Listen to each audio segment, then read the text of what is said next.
Praise the Lord. सबको जय मसीह की। मैं परमेश्वर को धन्यवाद देता हूँ कि परमेश्वर ने मुझे यह मौका दिया कि मेरे साक्ष्य बताने के लिए। तो साक्ष्य बताने के पहले मैं परमेश्वर के पास एक प्रार्थना करना चाहता हूँ।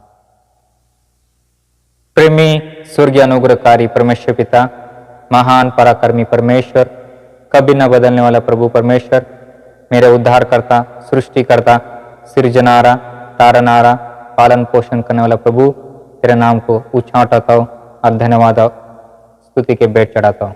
धन्यवाद देता प्रभु जी इस समय के लिए। प्रभु जी जो आपने अवसर दिया मेरा गवाही बताने के लिए, इसके लिए धन्यवाद देता, स्तुति करता हूँ। प्रभु जी आज के दिन के लिए धन्यवाद देता हूँ।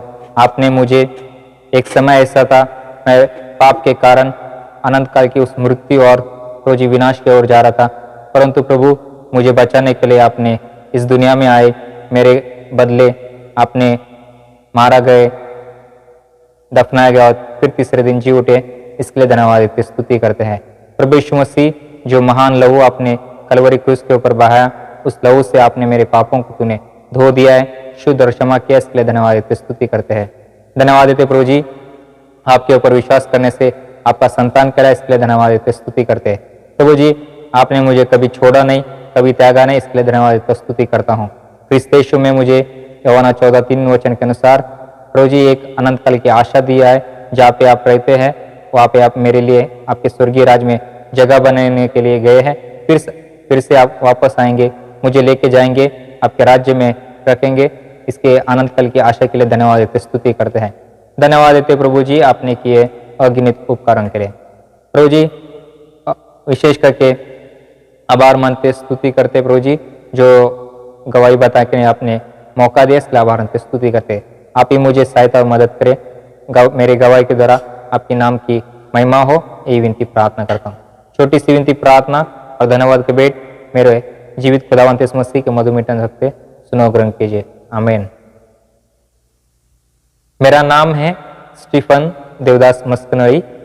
मैं प्रॉपर रहने वाला शोलापुर का हूँ। शोलापुर में एब्रोन चर्च से हूँ।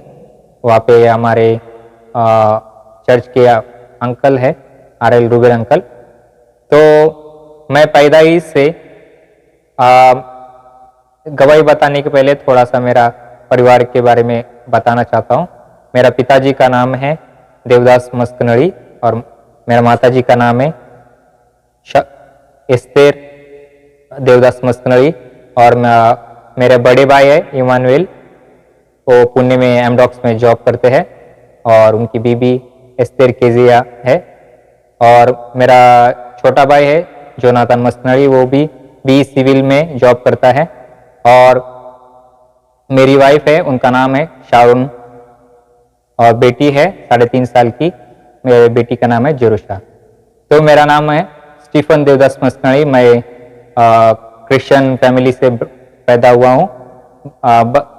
बचपन में तो हम देखते हैं कि जगत में एक बच्चा पैदा होने के लिए साइंस कहता है कि 9 महीने 9 दिन एक गर्भवती माता के लिए उतना दिन रहना चाहिए। परंतु जब मेरा जन्म हुआ तब मैं पूरे दिन का नहीं था।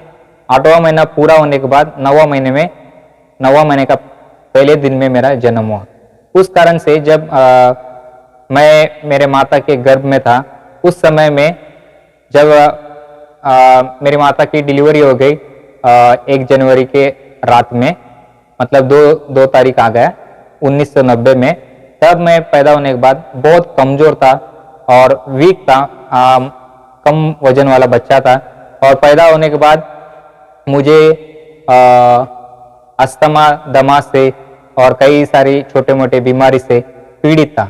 उस कारण से मेरे माता पिताजी वो मेरे बारे में सोचते थे। तो मेरा ट्रीटमेंट एक स्पेशल डॉक्टर से होता था। सप्ताह में 2 बार तो मुझे ट्रीटमेंट के लिए वहाँ पे लेके जाते थे। तो डॉक्टर ने कहा था कि 12 साल तक इस बीमारी अस्थमा का तकलीफ होगी। आज मैं जो भी हूँ, परमेश्वर की कृपा के अनुसार आज मैं जीवित हूँ, क्योंकि मैं जब पैदा हुआ था वीक था, मरने की अवस्था में था। परमेश्वर ने मुझ पे अनुग्रह किया बोल के आज मैं जीवित हूँ।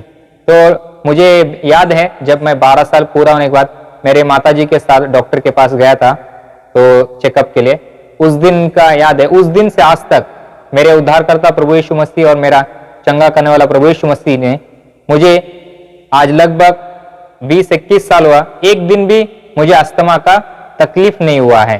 परमेश्वर ने इस बीमारी से मुझे पूरी रीति से चंगाई दिया है और मैं परमेश्वर की स्तुति करता हूं।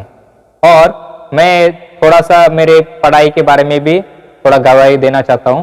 मैं बचपन से कमजोर या और ऐसी बीमारी से पीड़ित होने के कारण मैं पढ़ाई मतलब बहुत कठिन होती थी मुझे पढ़ने के लिए। तो मेरे माता पिता जी सोचते थे कि कम से कम 10th तो पास होगा कि नहीं, उनको गारंटी नहीं थी। जब मैं 2006 में एग्जाम देने गया फर्स्ट पेपर 7 मार्च को, उस दिन मैं बहुत रोया। इंग्लिश पेपर का था, इंग्लिश का मैंने उतना ज्यादा पढ़ाई नहीं किया था। फिर मुझे गारंटी थी मैं इंग्लिश में पास नहीं होऊंगा, तो मैं उधर ही वो मेरे पेपर देने के बाद उस बेंच पे मैं बहुत रोया, परमेश्वर से विनती की, परमेश्वर मैं कुछ नहीं मांगता हूँ, सिर्फ इंग्लिश में 35 मार्क्स दीजिए। और इतना प्रयोग किया और मेरे 2-3 क्रिश्चियन फ्रेंड से हम जाते जाते उनको बताया बाकी के जितने भी पेपर है मैं खुशी से दूंगा और 3 महीने की छुट्टी बिना टेंशन का मैं छुट्टी बिताऊंगा। तो 26 जून 2006 में मेरा 10th का रिजल्ट का लगने वाला था 11 बजे इंटरनेट पे। मैंने मेरे एक फ्रेंड है, वहाँ फ्रेंड के घर गया तो फ्रेंड को कहा कि चलो हम नेट कैफ जाएंगे। फ्रेंड ने कहा नहीं, तो मोबाइल में मैसेज करने से हमारा रिजल्ट दिख जाता है। तो और एक फ्रेंड है बेस्ट फ्रेंड, उनको भी बुलाए। तो मैंने कहा हम दोनों फ्रेंड को पहले तुम्हारा भेज दो, फिर क्योंकि मुझे पता था कि मैं इंग्लिश में पास नहीं हो सकता हूँ। दोनों का नंबर सेंड किए, सीट नंबर, दोनों का मैसेज आया, दोनों को 65% था। अब मेरा सीट नंबर भेज दिए, आने में दिक्कत हो रही थी, मतलब थोड़ी देर लग रही थी मैसेज आने में। तो मेरे दिल में घबराहट हो रही थी। प्रभु जी, मैं फिर उधर प्रार्थना किया घुटने पे, प्रभु जी मुझे कुछ मत दीजिए, सिर्फ इंग्लिश में 35 दीजिए। जब मैसेज का टोन आ गया तो मैं फ्रेंड को बता इंग्लिश में कितने, सच में इंग्लिश में 35 मार्क्स है। मतलब उस समय इंटरनेट पे देखने बाद फिर दोपहर में स्कूल चले गए। तो स्कूल में जाने के बाद जो हमारी मैडम थी क्लास टीचर, वो सुपरवाइजर थे, वो रिजल्ट लेते समय एक टेबल पे जो बोर्ड से शीट आती ना महाराष्ट्र बोर्ड से, वो शीट में मैंने देखा मेरे स्कूल का फर्स्ट ब्रांच का फर्स्ट स्टूडेंट का नाम मेरा ही है। तो मैं मेरा नाम सीट नंबर देखा। इंग्लिश में सच में मेरे जो परिश्रम के मार्क है 28 है, प्लस बोर्ड ने 7 मार्क्स दे दिए। तो मैं परमेश्वर का धन्यवाद देता हूँ। मेरे जीवन में ग्रेस फिर से परमेश्वर ने दिखाया, फेल होने से मुझे बचाया है।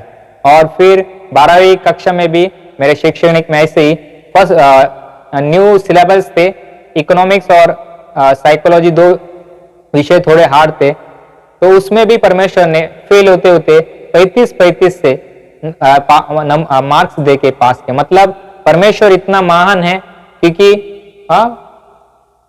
उसका अनुग्रह के कारण मेरे पढ़ाई के जो 2 साल वेस्ट होने वाले थे वो भी बच गए और मैं फर्स्ट अटेम्प्ट में ही पास हो गया। तो जब मैं 12th पास हुआ तभी मैं निर्णय लिया 17वीं पढ़ूंगा, बीए करके मास्टर इन सोशल वर्क करूंगा। तो परमेश्वर ने मेरे सोशल डिग्री में भी अनुग्रह किया है। मतलब परमेश्वर का आज जो भी हूं तो परमेश्वर के कृपा के द्वारा हूं। और मैं उद्धार का गवाही देना चाहता हूं। जब मैं 10 साल पूरा था, 11वें साल में 2000 साल में संडे स्कूल में